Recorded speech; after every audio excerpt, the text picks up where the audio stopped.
আসসালামু আলাইকুম and welcome back to my channel. কেমন আছেন সবাই? আশা করছি সবাই অনেক ভালো আছেন। আজকে আপনাদের সাথে আমি শেয়ার করব কিভাবে কাঁঠালের বিচি থেকে ঘি তৈরি করা যায়।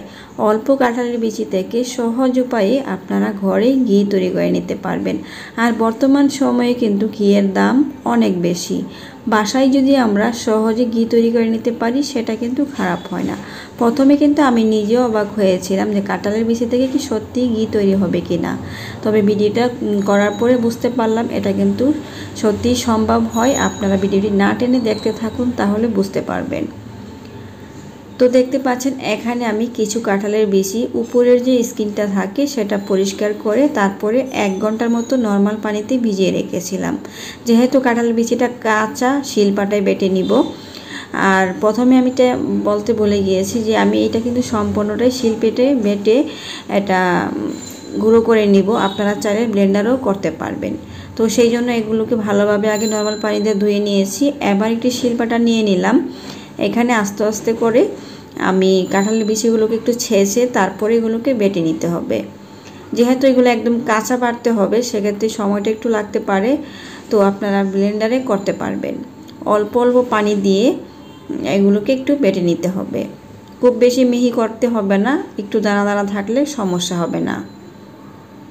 তো দেখতে পাচ্ছেন আমি কিন্তু শিলপাটায় অল্প অল্প করে নিয়ে সামান্য পানি দিয়ে দিয়ে এগুলোকে বেটে নিচ্ছি।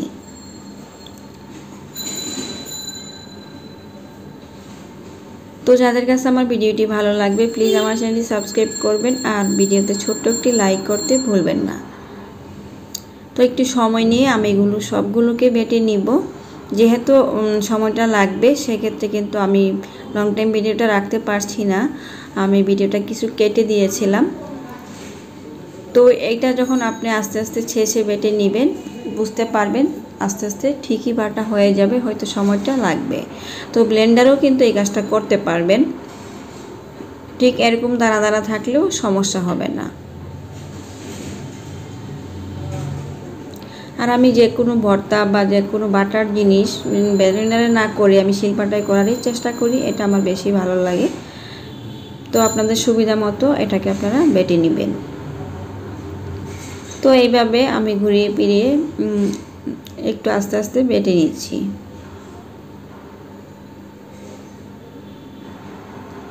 তো যখন বাটা হয়ে গিয়েছে দেখতে পাচ্ছেন আমি একটি বাটিতে করে নিয়ে নিয়েছিলাম। এবার একটি প্যানে দিয়ে দিলাম।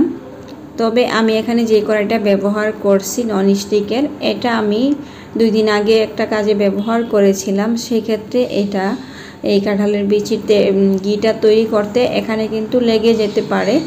আমি প্রথমে এটা খেয়াল করিনি, তবে আপনারা যেই কড়াইতে বানাবেন সেটা অবশ্যই খেয়াল রাখবেন যে যেই কড়াইগুলোতে আমরা মাছ ফ্রাই করলে অথবা যে কোনো কিছু ফ্রাই করলে লেগে যায় না, এরকম টাইপের কড়াইতে আপনারা নেবেন। তো দেখতে পাচ্ছেন চুলায় যখন জাল চলে আসছে আস্তে আস্তে কিন্তু পানিটা শুকাতে থাকবে। প্রথমে এটা নরম হবে, কিছু পানি ছাড়বে, এরপরে কিন্তু আস্তে আস্তে পানিটা শুকিয়ে যাবে। আপনার চুলার আঁচটা কমিয়ে রেখে এটাকে জাল করতে হবে। এই সময় কিন্তু চুলার আঁচ বাড়িয়ে দেওয়া যাবে না, অল্প আঁচেই কিছুক্ষণ জাল করে নিতে হবে।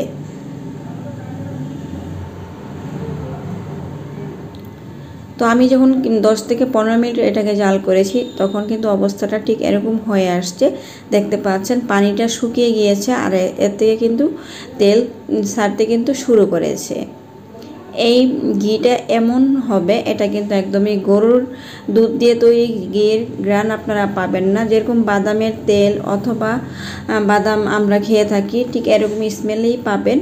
তো অনেকে হয়তো বলে থাকে যে একদম খাঁটি ঘি পাবেন, সেটা কিন্তু না।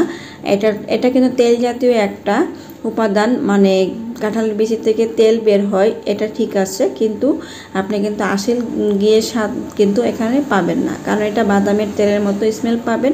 তবে এটা দিয়ে আপনারা যে কোনো কিছু রান্না করতে পারবেন। তো একটু নেড়ে ছেড়ে আমি আরও কিছুক্ষণ জাল করব। আমি আরও প্রায় 10 মিনিটের মতো জাল করেছি। তখনের অবস্থাটা দেখে বুঝতে পারছেন একদমই প্যানের নিচে লেগে গিয়েছে আর তেলটা কিন্তু উপরে চলে আসছে। তবে আমি যেই প্যানটা ব্যবহার করেছি সেটা হয়তো ঠিক হয়নি, তবে আপনারা নর্মাল যে প্যানগুলো আছে সেগুলো কড়াইতেও করে নিতে পারবেন। তো এটা কোনো ব্যাপার না, নিচে লেগে গেলেও সমস্যা নাই। আমার যে তেল অথবা ঘি দরকার ছিল সেটা কিন্তু উঠে আসছে। এবার আমি এটাকে নামিয়ে রাখবো। যখন ঠান্ডা হয়ে যাব একটু ছেঁকে নিতে হবে। দেখতে পাচ্ছেন অল্প কাঁঠালের বিচি থেকে কতটা ঘি বের হয়ে আসলো। এবার এগুলো একটু সরিয়ে দেখাচ্ছি আপনাদেরকে। এখানে কিন্তু অনেকটাই হয়েছে। তো এই সিজনে কাঁঠালের বিচিটা কিন্তু সবার ঘরে ঘরেই কম বেশি থাকে। আপনারা চাইলে কাঁঠালের বিচি থেকে এইভাবে ঘি সংরক্ষণ করতে পারেন। এবার আমি ছেঁকে নিয়ে দেখাচ্ছি আপনাদেরকে কতটুকু হলো। তো আমি এখানে একটি বাটির চালনি নিয়েছি, চালনির সাহায্যে একটু ছেঁকে দিচ্ছি। আর এটার কালারটা কিন্তু খুবই সুন্দর আসছে, আপনারা দেখে বুঝতে পারবেন।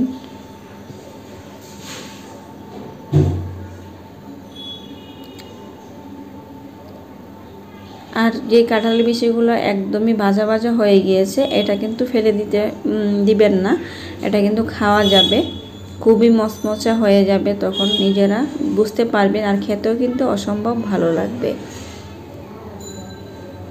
তো আমি আস্তে আস্তে চাটনিটার উপরে দিয়ে তারপরে ঠিক এইভাবে চেপে চেপে ঘিটাকে বের করে নিচ্ছি।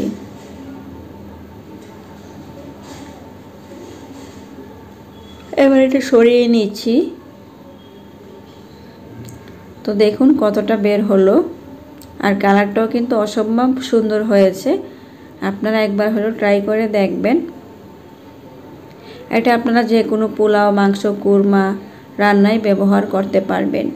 আর এটার স্মেলটা কিন্তু খুবই সুন্দর, আপনারা একবার হলেও ট্রাই করে দেখবেন। তো এটা সংরক্ষণও করা যাবে অনেক দিন, নষ্ট হবে না। আজকের মতো বিদায় নিচ্ছি। আল্লাহ হাফেজ।